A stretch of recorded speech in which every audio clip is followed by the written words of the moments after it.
Good afternoon and welcome to Preserving with Penny Pinching Zoo. Today we're going to look at chokos, otherwise known as chayote. They're actually a wonderful food in that they lend themselves to so many recipes. The chayote has quite a lot of nutrients in it. It is quite high in vitamin C, lots of the B vitamins, and it's an absolute star for the amount of folate it's got in it.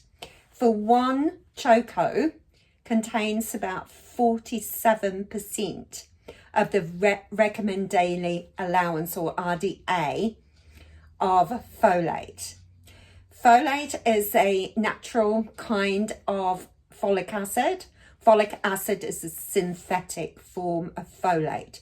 So if we can get nutrients that are from nature, it's always much better. So today we're just going to stew these chokos up with some apples. We're just going to stew apple. So let's have a look inside the choco. And turn the camera down a little bit so that you can see. Right, so we're going to cut the choco up, and it's got rather a large stone in the middle. So we cut the stone out and peel the choco. Now, we need to get all that stone out because that'd be quite fibrous-y. Peeling the choco, I just randomly peel it because I have got so many chokos, but using a potato peeler if you wish. We don't use those skins, so they're going to go in the compost. Now, for this, we're just going to stew up choco. I'm just going to put the chopped ones in the bowl because they do need to be washed before we stew them. So I'm just going to put them in a bowl of water there and wash. So we're going to stew up these chokos, and we're going to stew them up with the apples. So a little bit of water at the bottom. Chop up the apples, and I'll probably cut them up the same as that. It's great for apple crumbles. I love making the little apple shortbreads with it. So it's actually really awesome stuff. Lots of recipes that you could use these stewed apples in. So it makes the apple go a lot further. Now today I'm going to be using 3 chokos, and I'm going to do 3 apples. You could do 2 apples, it's fine, whatever you think. So I'm going to chop all those up and chop the apples up too. Now I've already washed these. Okay, so the apple, we're going to keep all those skins from the apple, and we're going to keep the core as well, because we will use those in another recipe.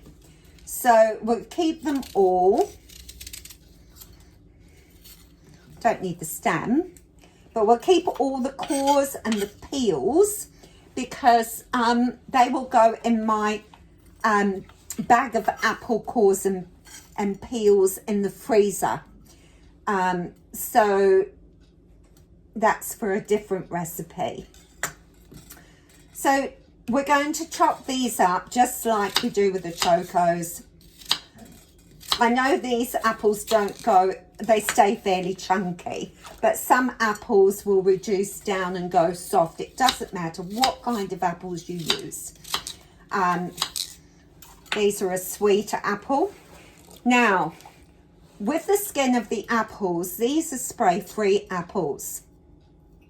I still needed to wash them well, but if you do not have organic or spray-free apples, you need to make a decision as to whether you want to keep your cores to make the other things or not, because apples are sprayed more than any other fruit on the tree.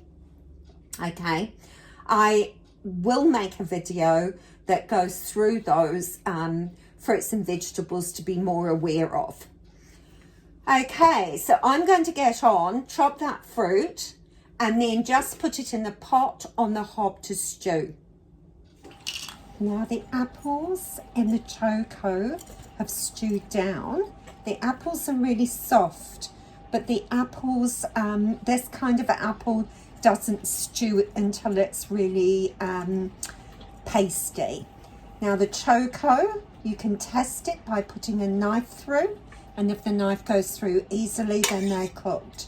Now, one of the things that I sometimes do is use an immersion blender just to puree some of it. So it's up to you. You could puree some, and you could, or you could leave it as is. If you're making short bread, then the actual consistency is actually quite good. But so I've just pureed a little bit down, can you see? And that could be pureed more and be used as an apple sauce to go with something with meat or anything else. Now I am going to puree some more in a moment, but also I'm going to add some sugar.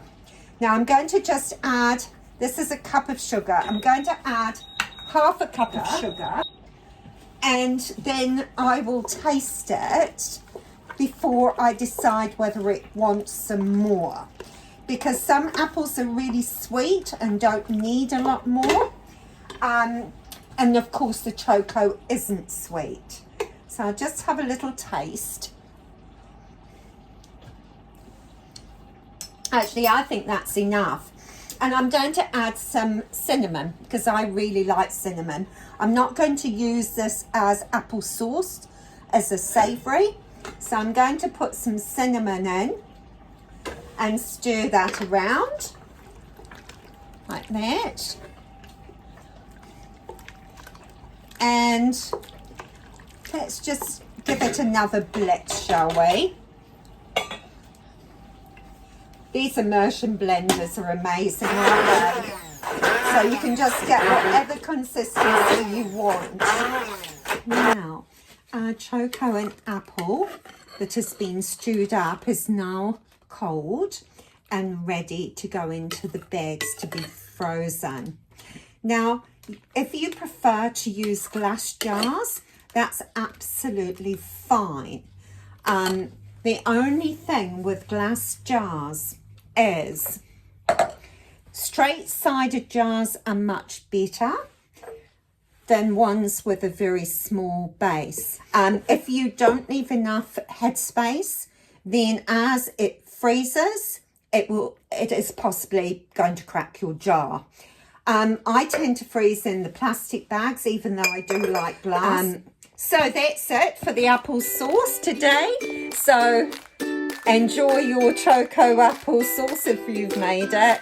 Thank you.